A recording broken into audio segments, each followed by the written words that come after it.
ताज्या आणि सुपरफास्ट बातम्या पाहण्यासाठी स्वराज्य न्यूज मराठीला सबस्क्राईब करा आणि बेल बटन प्रेस करा। सिद्धेश्वर देवस्थान मंदिराच्या ईशान्य दिशेकडील विष्णुघाट मुख्यद्वार लगतचे सार्वजनिक शौचालय पाडून कायमस्वरूपी बंद करण्यात यावे, अशी मागणी भारतीय जनता युवा मोर्चाच्या वतीने महापालिका आयुक्त सचिन ओंबासे यांच्याकडे निवेदनाद्वारे करण्यात आली आहे।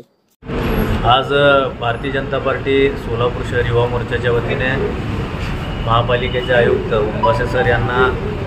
श्री सिद्धरामेश्वरांच्या मंदिरापाशी ईशान्य भागात असलेला जे प्रवेशद्वार आहे,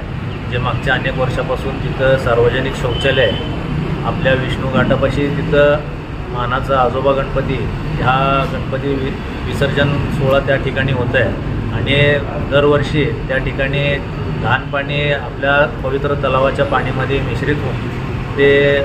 सर्वांच्या निदर्शनास आलं। सर्व भक्त याबद्दल नाराजी व्यक्त करत होते आणि आज नाराजी व्यक्त करण्यासाठी आम्ही आयुक्त साहेबांकडे आलो होतो, त्यांना निवेदन दिलो आणि तात्काळ तो शौचालय त्या ठिकाणी पाडण्यात यावा आणि ते प्रवेशद्वार स्वच्छता करून त्या ठिकाणी भाविकांसाठी उघडं करण्यात यावं, हे मागणीसाठी आम्ही सर्व लोक इथं आलेलो।